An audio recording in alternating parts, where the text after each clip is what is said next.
Hello and welcome to your favorite show, the Crossroad Conversations on the Be Happier podcast. And today I have another bestie of mine, Lori Bell, and she's just amazing. All right. So I'm not even going to try to introduce her. I will ask her to share with us what she loves most about life. And who is Lori Bell? Good question. Thank you so much. I'm happy to be here. I'm thrilled. So who is Lori Bell? Lori Bell is a healer. And I think for a long time, I didn't necessarily realize that. I've always had this sort of innate ability to kind of tune into people's feelings and to kind of help them through conversations. But it wasn't until probably, I want to say, almost 8 years now, I took a walk on this path called the Camino de Santiago. And it was on that path that I figured out I am a healer and I need to kind of just embrace who I am because what happened was during the course of that walk, and this is like a couple hundred miles. This isn't just, 8 miles. This is a couple hundred miles across Spain. All these people started coming towards me that needed help, like anybody. So like someone wanted me to put eye drops in their eye as they were like riding their bike, or I happened to go into a pharmacy. This triathlete man was in there and he starts asking me about bandages and helping him with his foot. And this was like a constant thing throughout the time that I was walking. And I was walking with a woman that I had met because I was walking by myself. And she said, I've never seen someone quite like you who attracts so many people to help them or heal them. And I already kind of knew this, but at the same time, it all kind of gelled together. I'm also a big adventurer and love of anything new, new cultures, new people. I'm always traveling. I'm a solo travel. I've been doing that for 25 years. And it really is where I get closest to myself is when I'm out seeing the world and doing something different. So I love that. I'm also a mom. So I have two beautiful daughters that I adore. So I love them so much. And they are my constant sort of teachers. And I learn from them every day. I have one daughter who as well. Like she's 16, but you think that she was probably like this old sage man from 85 years old. So I jokingly call her my old man because she comes up with all these wisdoms. She likes it. At first, when she was 8, I could see it in her and I used to call her that, but then later she's like, okay, mom, I know I'm the old man. I'm like, so we have this joke between us. I also love all things sort of like mystical. I'm a big meditator. And I think also like I coming from, I was in corporate America for a while, and so there, things are stressful, and so I had to kind of get in touch with kind of grounding my energy because I'm empathic and I can kind of pick up on people's feelings. Um, so yeah, so that's me. I'm really somebody who wants to make a difference in the world with people, kind of guide them down the path. Is what is your like purpose? Like if you ever heard the book The Alchemist, have you heard of The Alchemist? Long Okay, ago, and I read it more than right, once. Very few right, books I read more than once, but this is a book, and Prophet yes. is another book I read more than once. Yes. Yeah. So The Alchemist, I probably ran across at least over 10 years ago. And I've read that too. Like every time you pick it up, you're at a different part in your life and you pick something else out of it. And again, I'm the kind of person that at the time I was working in HR and I could sense when people were not on their path and doing the right job. So I started giving this book out to people randomly at their desks. I would just buy like 10 of them at the used bookstore and I would infuse them full of kind of like energy healing and put some little comments in there and then I'd put them on people's desks randomly. Like they never knew it was me. It was just kind of like a sign from the universe, their omen, like how Santiago has on his journey. And so that's something that I always kind of resonate back to is kind of pointing people sort of in the right direction if I can kind of sense that. So, Mhm. but I love The Alchemist. I pick up that book, I don't know how many times. So, yeah. Mhm. Yeah, some of those books will keep coming back to you again and again. Like another book, Heal Your Life. I don't know how many free copies I received. And another book Yes. is Autobiography of a Yogi. Oh, I have given those books away to so many because they just keep coming. Sometimes I bought them, but then, people just give me, and I'm like, okay, I know someone that needs to have this book. So I am that yes. vessel. So there are You mean so many. so Heal Your Life's the Louise Hay one, right? Yes, yes. Yes, I love that. Yes, yes. And autobiography of a yogi, I have read half of it. So what happened is I read the surrender experiment first, and he references it in there. And so I'm through half of that book right now, and I love Wow. it. Yeah, yeah. Yes. So it's fun. It's funny that we have that commonality where we're giving books away to people. Yeah, Yes. same Plus, thing. you said your older daughter is the old man. My old daughter is the old man. My Really? old, who shares the same lunar birthday with you. And like people say, okay, stay away from that man, stay away from that man. And and there are some grumpy old men. And she says, Mom, I'm a grumpy old man. Grumpy old men love me. Because all my friends' husbands or her professors or anyone, like people say, like, oh, he's such a grumpy old man. And she's like, they all love me. She says, That's because funny. I'm a grumpy old man like. That's cute. I love that. I love that again. Like, is that, yeah, I don't know. Hannah's always just been one of those people that seems to have all this wisdom about her. And so yeah, I call her my old man all the time. Yes. I And feel like she's like, huh? no, it's not like now, even when she was a little Yeah, girl, yeah, it's like, there will be this crowd and people are running around. There's a man who's just sitting over there. yeah. Suddenly I'll find my daughter is with that man, and they're Mhm. having this nice conversation. And he's like, oh, your daughter is so charming. And the wife will be like, he never talks to anyone. I love that. How old is Yes. your daughter? Now she's Oh, 29. Yeah. 29. Yes. It's a Oh. beautiful age. Yes. She's actually 29. She's in that forever age. And you talked about being a traveler. That's what I am, true. Yeah. And closest to myself, when are you the Mhm. closest to yourself? And that's the work I do. I take people close to where they are. Yeah. And even yesterday I was talking to this lady and she said, hey, I'm not a crier and I would never cry in public. And I barely met you and I'm crying. What's going on? And I'm like, yeah, you're in the presence of a healer. This is what we do. We open up space for you. She says, but like in less Mhm. than 2 minutes. I'm like, yeah, you know, Right. you Yeah. have to let it flow. You have been holding on to stuff for ages. Who knows how many Yes. lifetimes and how many generations. You Right. just let to open up and let it flow. You don't want Right. to die with a broken heart or a stone heart or a cold heart or a stuck Absolutely state. not. No. Right. Yeah. Tears No, are so beautiful. I have the same experience again. Like I think I already knew I was a healer because I'll be at the store standing in line, doing my thing, and someone comes up and talks to me, and then they tell me they will blurt out whatever is at top of mind, whether it's whatever it is, whatever their issue is, I will get in conversations sometimes with people around that thing too. So I completely relate to what you're saying. Yeah. Mm-hmm. Mm-hmm. Yeah. Yeah, and Yeah. that empath, the mystical, making a difference and Yeah. pointing people on the journey. Yeah, that's what it is. Like on Sunday, Yeah. this lady got on the phone with me over Zoom for half Yeah. an hour. She sat for 90 minutes. We went on and on and on.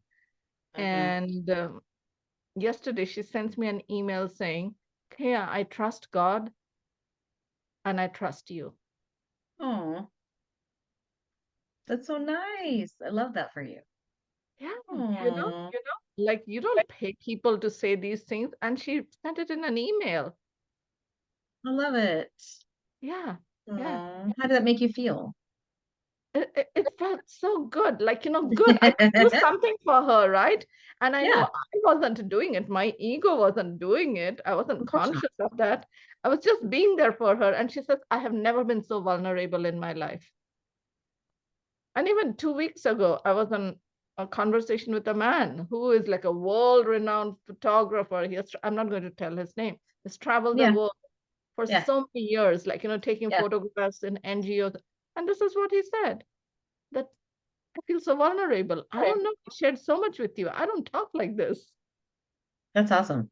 And Well, then you know honestly, you're on purpose, right? You know you're on purpose if you feel like people are just embracing who you are and yeah. being authentic, right? Because that's what we need. I think we need right now, in particular with everything going on, we need more vulnerability than ever.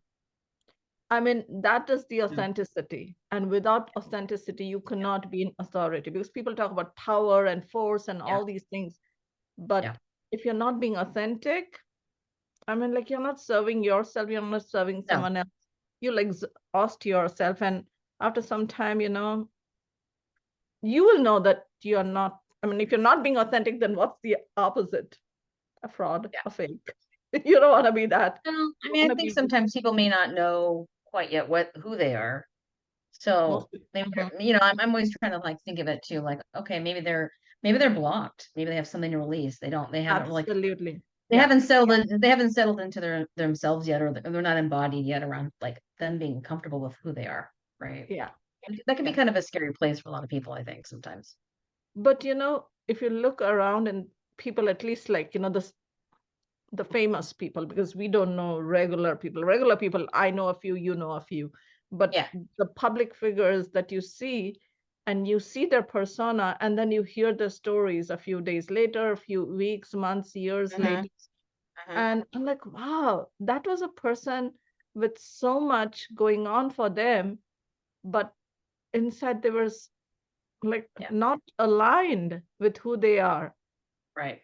Yeah. Right.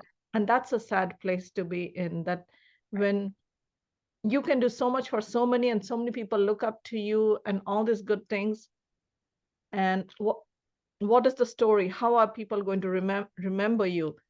Because Hmm. this is what I know, that you remember the beginning and you remember the end. Like you talked about Yeah. traveling, so let's talk about that. So when people go on a trip, Yeah. it's a 10-day trip, let's say, right? And Yeah. 9 days are fantastic. And the Hmm. 10th day, something got messed up. What do you remember? The last day, right? How Well, it that's usually ended, more of an adventure. Yes, you're right. Yeah, sometimes you how do. it ended. Like if somebody says, how was your trip? I don't know. On the last day, they lost my baggage or something like that. The flight was delayed by 27 hours. Yeah. What about the other I, 9 days? well, it's funny. I was listening to a coaching podcast this morning, and this came up, and she was saying that sometimes when you're a coach, you have to teach other people to really look for what you're saying, what has gone right, because historically you have been taught through hunter gatherer and all those like daily tasks to look for, when you're out hunting or you're out gathering or whatever you're doing, you're looking for, you know, things that are in the environment that could hurt you or could, so you're always kind of like on guard a little bit. And so it's trying to flip that to say, okay, yeah, you lost your baggage, but what else happened? And trying to like shift the conversation for people so they Yes. go, And that's right, where coaches like you and me come in. That's where healers like you and me come in, that we can yes, bring them back. Like if yes, you can take that observer perspective, step back a little bit and look at exactly. the whole thing, and Yeah, now what's coming up for you. And then we're like, right, no, it was a good thing. And I right, always, even my coaching sessions, I start with that. Tell me at least 3 good things that right, has happened since we last met. right. And suddenly And you get, sometimes it has to be things like, it doesn't have to be like, oh, I ran a marathon. It can just be really super small things that are in your daily life. It's Mhm. again, it's shifting that gratitude into more of a gratitude mindset. So they can say, oh, I mean, that just happened to me today. I was like emotional. I started crying. I'm like, what is going on with me today?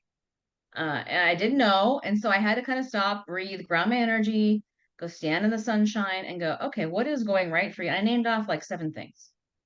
Yeah. And it's just that internal kind of like shit. I'm like, okay, you're good. You can go on. You can go on now. Right. But I think as coaches, sometimes there is a sort of like pressure on us to always be a certain way. Not necessarily. We're human too, right? I feel that way all the time. So I've got to practice my own coaching, if you will, on myself sometimes, of course. And so I really felt a lot better. And I was like, hey, I'm proud of myself. I kind of pulled myself out of this pretty quick because I was Hmm. pretty detached and I could just observe I was going down this path I didn't want to go down. And Hmm. rather than getting fully into that like emotional, sometimes you got to sit with it. But this time I didn't. I was just like, I know what you're trying to pull. There's some fear here. Nope, Hmm. fear. I love you, but not today. Let's move through it and breathe and move on. So it was really nice to kind of have that place. Hmm. Yeah, and there's a time when you rest and you sit with it and not just Yes, shove it down. But that's it right. can be one of those slippery slope when you can go, go, go, go, and don't do it alone. Find Yeah. someone that you can lean on to, who will support you and hold the space for you so you can have that. And like I'm a yoga teacher, so one of the things my teacher told me years ago, Mhm. that if you want to teach a class for 1 hour, you better be doing 3 hours of yoga yourself. Like when I when Right. I got initiated into Reiki, even level 1, I'm a Yeah. Reiki master, that, but Yeah. Reiki level Yeah. 1, my teacher Yeah. said, every day you have to practice Reiki on yourself. It's You not do. like a nice to have. It's not an optional thing. You do it every day. Right. Yeah. It's And true. Yeah. Yeah. I'm the same. I also have a Reiki master mhm, certification. It's the same. I agree. And so what I try to do is I practice Reiki on myself first when I wake up. Like if you have like a routine sometimes for folks. mhm, mhm. Sometimes, and I'm not always a structured person. Me I know I'm a neither. Capricorn, but at the same time, I am on that cusp of Aquarius, so I have a little bit more looser energy. And so for me, sometimes though, I have to be really structured around my morning routine around start because I am empathic as well. And so I want to make sure that my ground is settled, right?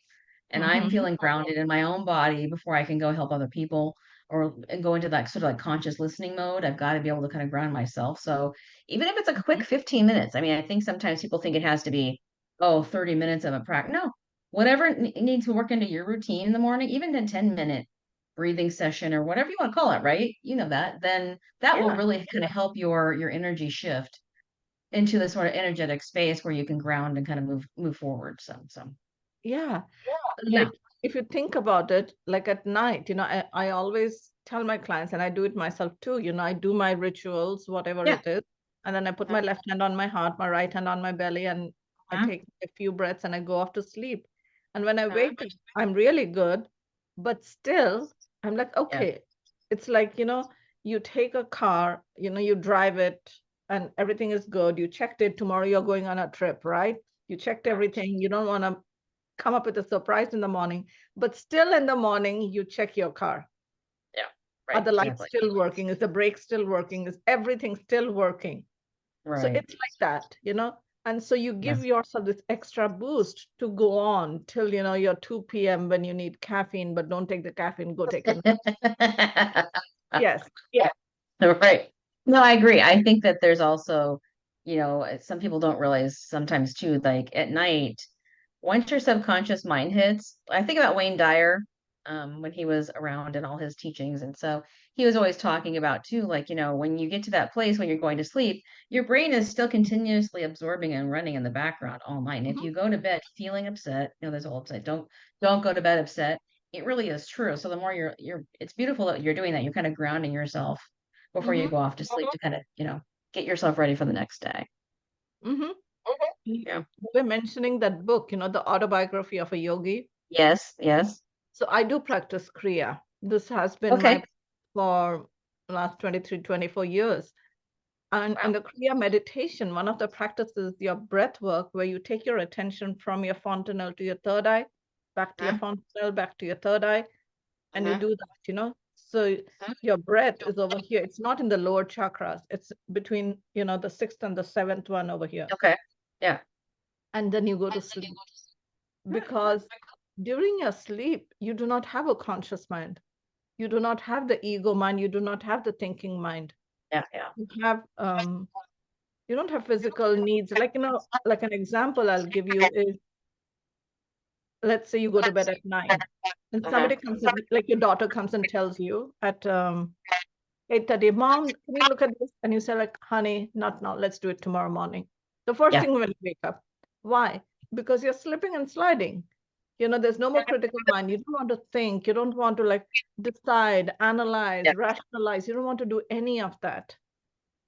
You're like settling in, and then you get into that space. So that's what's happening. So all the suggestions you're giving yourself is going into your subconscious mind. Right. So when you do Right. your affirmations, you do your Yeah. mindfulness, whatever practice you do, you get into Right. that clear state. You don't want to go sleep sad, because when you go to sleep sad and people watch news and go to sleep or what happens? Your entire sleep time, you're dreaming of the movie you saw before bed.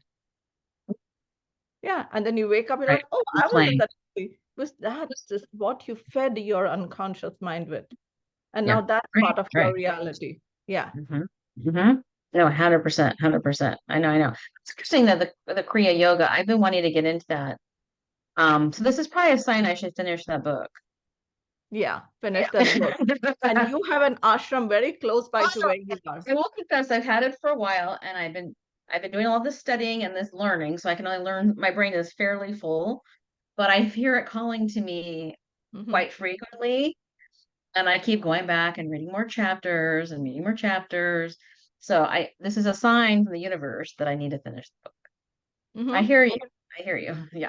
Yeah. Good, good. Not selling fear anymore. Yeah, Yeah. Yeah. yeah. And Hmm. our West Coast Center is right by where you live, so you don't even have to Right. travel too far. Yeah, From Bothell? yeah. It's close to, yeah. It's in the Seattle area. It's Fre- Okay. Fresno, Fremont. I don't know. There's a whatever. I'll tell you later on. I'll find out. You can go to Yeah. Keya.org and you'll Yeah. find the name of the place. The West Coast Ashram is, we call it the Seattle Ashram, you Okay. know, but it's not in Seattle. It's like slightly away, like half an Yeah. hour or whatever drive. That's Yeah. okay. That's not a problem at all. Yeah. Okay. Yeah. So it's right there. It's so interesting that, No excuse, Lori. No excuse.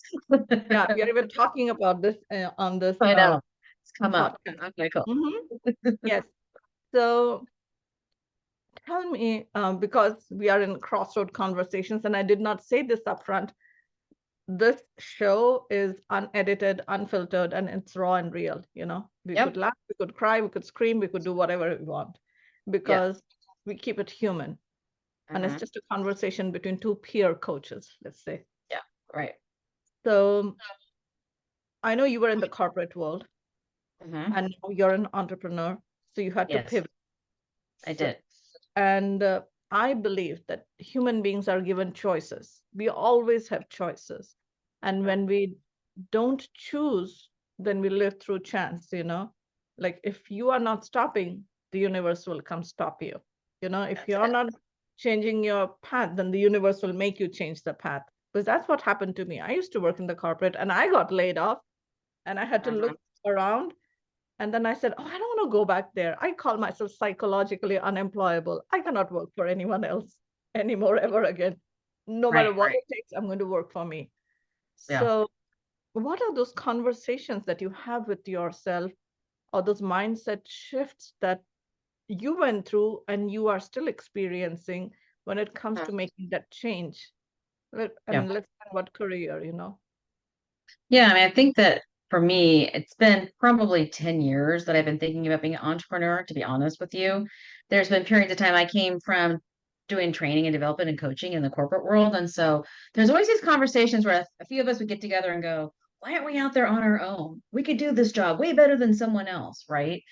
And it was kind of like a stop and go. I'd go on these pilgrimages and walk, and then I'd get closer and closer to who I thought I needed to be.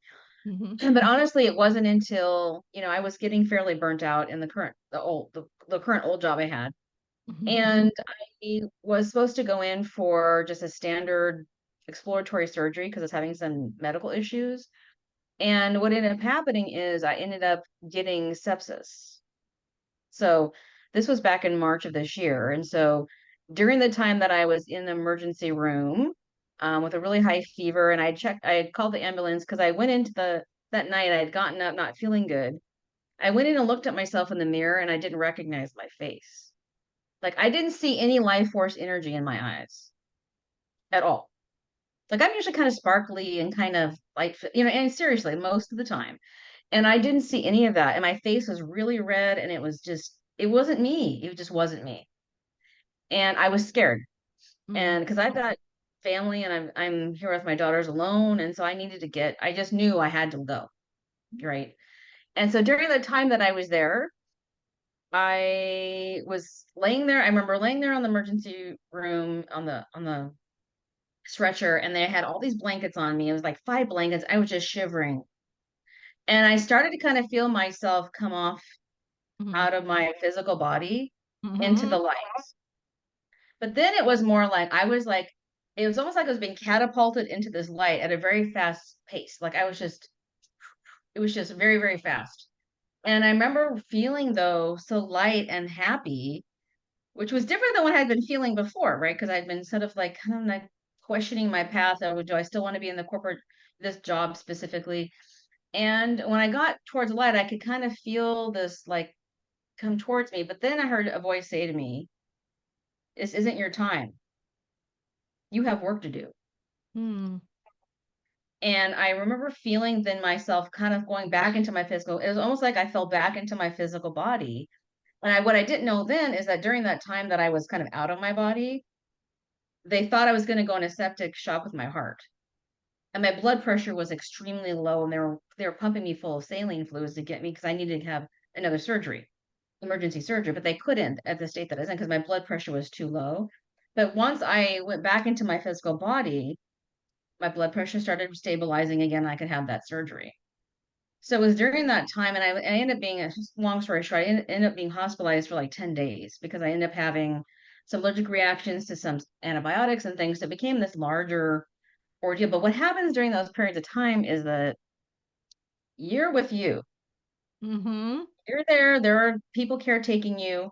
There are people there coming in and checking you and prodding you and taking your blood. But you're spending a lot of time alone without your children, without other distractions. You're healing. Your Mm-hmm. main focus, and my main focus during that time was healing myself. And you're reflecting, you're thinking about your life, you're thinking about where you need to be next. And so for me, it was, I'm not going to let something like this take me out. I've heard the message. I have work to do. I'm going to figure out what that work is. And so I would get up, put my headphones on, get out something like inspirational, like Eye of the Tiger, and I'd walk around, and I was out there trying to inspire other people too who were really sick because I was in ICU for a period of time and they finally moved me. But I wanted to, my spirit was so strong that I didn't feel like I had a choice. There was a larger calling for me, and I was not going to let this take me down. Right. Mm-hmm. I was just focused on healing. So that's one way. I think sometimes you have to take it one step at a time. It can be one day at a time. Right. Yes. Sometimes we get overwhelmed thinking, oh my gosh, there's so much going on. And I was really kind of like this rare case where they couldn't figure out what my issue was. We had like infectious disease people at a premier hospital that I'm at in Seattle trying to figure out what they're going to do with me. They didn't know if they could even help me. It was kind of a scary time. But what I did know is I had a purpose. And what I did know is I could heal myself. Mm-hmm. And I had to have faith and just take one step at a time. Mm. Right. So for me, I always kind of go back to that sometimes when I'm thinking about challenging situations in particular. And then a few months later, I was laid off. Like you had said, you were laid off. Mm-hmm. And again, it was like relief, but at the same time, I kept remembering, well, I have work to do. I've just got to figure out what that is. What's the next step? Mm-hmm. Right. And just break it down. Sometimes it can even, if for some people who are really going through tough times, it can be like minute by minute or hour by hour, right? It just kind of depends on where you're at. Um, but it's just during those times, you really have to kind of just get quiet and go within and really have faith that the universe has your back. I mean, Always. that's what tends to get me through is the universe has my back. What's happening to me is for me. You may not see it. I may not see it at the time, right? But that's really what it is. And so it's kind of been a big year between those two things to really kind of like that, make that transformation it's been challenging sometimes, but at the same time, I wouldn't trade it. Like I needed to go through that experience. So um Yeah. yeah, it's the one step at a time, I think, is where sometimes where I feel like I can kind of, get through it. Mm-hmm. So what I'm hearing you say is, yeah, there was a health challenge, Yeah. and you literally started owning yourself. So that's why when you travel, you meet all these people, who come up to you. And, that's another similarity you and I have, is that I went through one of those times, and that was in 98 when I went through it. At that Mm-hmm. time, I had only two children. Mm-hmm. And I know a part of me did not come back when I went through one of those, like, it's like a walk-in. Yeah. Yeah. So when my consciousness left my body and I could see myself there, Mm-hmm. and then I didn't want to come back, but I knew I Right. had two children and they were very young at that time because the younger one was 3, and then Mhm. he was 2 and 5, 2 years and 5 years. I had two kids at Okay. that time. And then I said, I'm not going back. So, like how a child doesn't want to go back to school, and mom Right. says, I'll hold your hand and I'll go to school, and said, no, you can't go. Says, all right, I'll sit Yes. with you for a little bit. Yeah. So my beings, they came back with me. Mm. Yes. Interesting. Mm-hmm. So No that is choice. that Yeah. is why whatever happens through me, I know like humanly I cannot do this.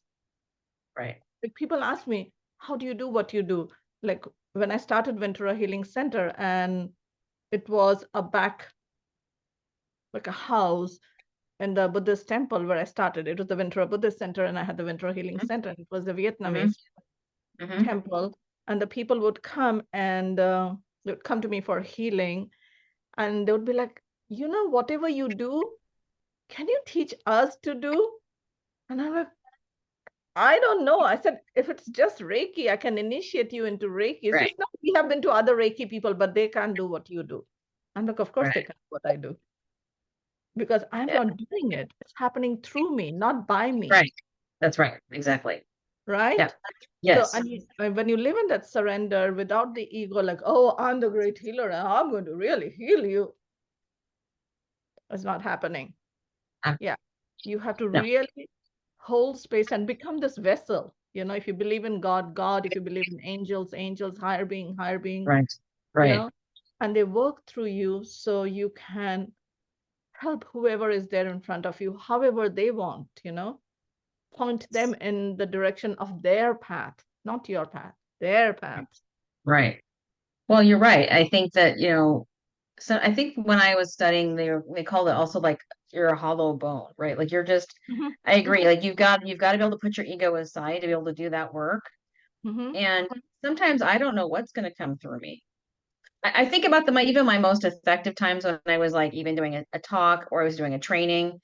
If you can ground your energy ahead of time, if you're doing some sort of speaking event and really just allow yourself to channel that energy through you, half the time I don't even know what I've said. But I Exactly. know what? I know it was for the right way. I know it was for the right purpose because I set the intention around wanting to make sure the audience or whoever's listening receives it. I'm the Hmm. same. Like I just allow the energy to move through me, right? Exactly. And you're helping that person heal, right? Hmm. They're doing the work. You're right. You're right. You're just the conduit for what's coming through. So I Yes. completely agree. I completely agree. And I think that that was probably for me, something I really had to kind of get my head around. I mean, I think I learned that when I went through my Reiki training. I started that in 2009. Hmm. And at the time, the only reason I went there is because I was at like a wellness event in Seattle, right? Like one of these wellness expos. And I kind of knew I had this higher purpose and I wasn't sure what it was. And I'd seen this book fall out of the shelf on the bookshelf, because again, it's always about signs and omens, like The Right. Alchemist. Uh-huh. And it said, and the book literally fell off the shelf because I was always looking for books, and it flopped open. It said, "You're a light worker." And I said, "What's a light worker?" So I picked it up and I kind of got scared. I was like, "Oh my God, what does this mean?" So I went to this wellness expo and they had a Reiki person there. And she was saying, okay, like what they do, like the hands are like this. She's going through this exercise. She had us bow down and come back up. And my back cracked really hard, like to the point where I couldn't move it. And I didn't know what happened because I'm like, how could this be? I've just basically bent down. I'm pretty healthy. Like I didn't think there was anything wrong, right? So then I went up to them and said, when during the course of what you were doing, my back cracked really hard. What can I do? And she said, well, that's unusual. And another healer at another booth heard me and said, hey, I have some information for you. Right. So I went over to her and she said, well, sometimes it's because they were releasing energy. She's kind of giving us kind of like again the information on Reiki and kind of what it can do. It's releasing blockages. She's like, but what if I can help you, and what we ended up doing is having a long distance healing session. At the time, I was working in human resources. I'm on my lunch break in my office. I'm like on my lunch break, I'm dialing into this healer in like Southwest Washington. And I was very skeptical. Like I'm like, I don't think how is this gonna work? And I'm logical, I'm Hmm. pulling from that Capricorn brain too. Like I want evidence. And there wasn't any. And what ended up happening was really extraordinary. Like I remember sitting there on the phone and I could start to feel my body responding to her healing. And Hmm. I was like, oh my gosh, this might be real. Like, I was like, I'm fascinated by this. What is this? And Hmm. so after the session, I said, what did you do? And she's like, oh, it was Reiki. And I'm like, wow. I mean, I was really just like captivated. I was like, I've got to know more about this. And that's how it started. Like the healing part really was just like, this just seems amazing to me that we, as humans, we have the ability to channel life force energy through us to someone Mm-hmm. else Mm-hmm. was just something that was just amazing. And so I tend to use that, of course, in coaching or speaking, whatever I'm doing. I just kind of allow what comes, comes. But it was just an amazing journey to kind of get to that place where I'm like, oh. And then once I started the training, I realized what kind of a channel and medium I actually am. And there would be all kinds of things that would flow in for people. Mm-hmm. Images of their childhood, people from the other side. Like I was like, wow, I can't, and I'm just allowing it to flow through, right, on behalf of the other Exactly. person, you Yeah. know. So Yeah. it's always an honor for me to do that work because I'm getting a glimpse of who they are as a person and their story. I'm getting kind of emotional, but I feel really in touch and honored that I have this ability to kind of help people. So Yeah. And I believe that everybody has this ability, but if it is absolutely, not their purpose right now, then don't push it, don't force it. right, But for know sure. that you are you're created by the divine, which makes you divine, I believe. Yes, yes, That's the model from which I operate. I do not believe anyone is a sinner. If our creator is divine, then the created is also divine. yeah, And when you were talking about your trip, through Spain, I went to the Himalayas when I lost my job. okay, And people would come to me and talk to me, and my ex and my children, and my mother-in-law and my sister-in-law was with us, and they would be like, "Where did you get lost? Who are you talking to, and what are you talking to them all about?" They were, and suddenly, once my ex, he came to find me, and we were married at that time, and Mhm. I was eating. He says, "What are you eating?" And I'm like, "Oh, they offered me some food," and they're like, "And we are waiting over there for you." Like, yeah, well, I'm being taken care of right now. Right? Right. That's how it is. Yeah. And that is where I had the vision that, you're not going back to that corporate world. What? Because I used to ask, what's wrong with me? What's wrong with me? What's wrong with me? And it came to me. And I never got the answer of what was wrong with me. But Hmm. when I was going through my dark nights of the soul, and then suddenly Yeah. the question came to me, what are you good at? And I'm like, yeah, what am I good at? And I'm like, oh, I'm good at being happy. I'm good at being healthy. I'm Yeah. good at not having fear. And I was like, oh, I can help people with all this, being happy, Right. being healthy, Yeah. connecting, not having fear, feeling loved, Mhm. because we block so much love, feeling loved. Yeah, we do. But We I do. didn't know how I was going to do that. And then I came back and then I found again another book that opened and that said, you can be a hypnotist for free. It was the Really. LA Yoga Journal, and there was an ad from the HMI, the School of Uh-huh. Hypnotherapy in Los Angeles. And then I called them Yeah. and I said, what's the point in being a hypnotist for free? And this is America, nothing is free. And they said, Yeah. well, it's just a 1 month course, come on over. And then the rest is history. And then I studied, Cool. and every year I have been adding something or something else to my repertoire. But life is like that. When you Mhm. surrender and you allow the higher beings to work through you, to guide you on your Yes. purpose, on your journey, you can have Yes. whatever it is you want. It's true. And sometimes I think, our ego wants to get caught up in that, of course. And Mm-hmm. so it becomes like, then how do you move through that to continue to stay in the flow state? Because I think like there are times where I've clearly seen for me like I have been in the flow state, everything's going great. I'm like, all right, and then I get scared. Ah, I'm like, oh, wait, pull the cord, eject, right? And it's like, no, again, acknowledge and sit with that, and then keep moving through it. A lot of times I'll send myself Reiki to kind of like again which is a filter to kind of break up that energy and that blockage a lot of the time as well for people. So for myself or other people too, but it's continue to kind of keep yourself on that flow state and kind of identify so that you can kind of then again look at yourself as like an observer, like an observe that yes. in like a third party. Like so you're not in it. Now your spirit sees it there, Mm-hmm. but you're the trick for you then is to say, no, I'm not in my body. I'm the person sitting, I'm the spirit sitting outside of that, right? And so for me, that's always like I'm human too. I get caught up in stuff. But I feel like now I'm at a point, ever since that experience in March, I really am really tuned into who I am.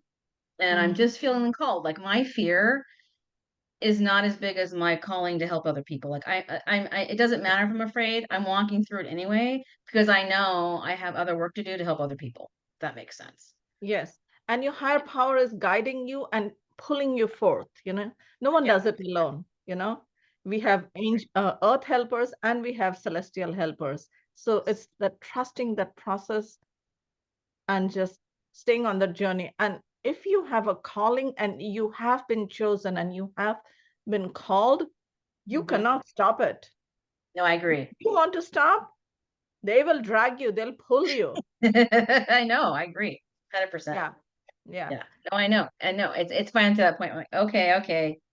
I hear you. I'm just gonna let you work through me. I'm just gonna let things go. And it really was around the same time I was reading that Surrender Experiment and getting the Autobiography of a Yogi. I had both those books at the same time. And I was reading through them around really just Michael A. Singer, that he built this $1 billion company by surrendering all the time. Right. Mm-hmm. And that was really a source of inspiration for me. Little did I know that I was gonna have to put that in practice like a month later, right? When Mm-hmm. all this started happening to me, I was kind of like my study guide material before the test, Mm-hmm. right? So it was Right. kind of funny. I laughed and look at that, going, "Oh, I'm actually going to have to apply some of this now that I've read it and see what happens." Right? So yeah. I'm so glad you are here today, Lori, and I know we Hey. will be doing this more, and I'm sure we'll have so much more to talk about. Yes. But before we say goodbye for now, what is it that you want to leave our audience with or our viewer with? Yeah. I think that, what I've learned is just follow your heart. Mm. I mean, it sounds simple, but we already know intuitively what we need to do. I just think about, reflect on all the people that I've helped or I've done a reading for, or I've done Reiki with, or they have these questions when they come to me. And then when we talk through it, we arrive at the same answer they already knew. So it's like, listen to your heart and trust yourself are the Yeah, two things that you already know. You already know what you need to do. yeah. We're always looking for this external validation, but it's really just about trusting within and then taking again the next step at the time. Don't try to get overwhelmed by thinking how everything's going to work out. No, Mm-hmm. sometimes pull it back and just say, what's the next step? Yes. Then what's the next step? And I think that's then you'll be on your path. Yes. So think about it as a train journey. If I'm taking the Yes. Pacific Surfliner all the way from San Diego to Seattle, Yes. we know the train is going to Seattle. But guess Yeah. what? The conductor always announces only the next station. So every That's exactly station right. Yeah. is a Beautiful. Yeah. mile marker in your journey. So when you're trying to climb up a ladder of 500 steps or 100 steps, you're not looking at the 100th step over there. You're looking at the next step. Right. That's Exactly. it. That's exactly right. Yes. Yeah. So thank you so much. You're welcome. Thank you so much. I really appreciate this. Yes, me too. And love you so much. I love you too. Bye. Thank you. Bye. If I could be anywhere, I'd be here with you, sharing our healing hearts, our hope and our truth. Joy overflows here at the crossroads. Here at the crossroads. Oh, here at the crossroads.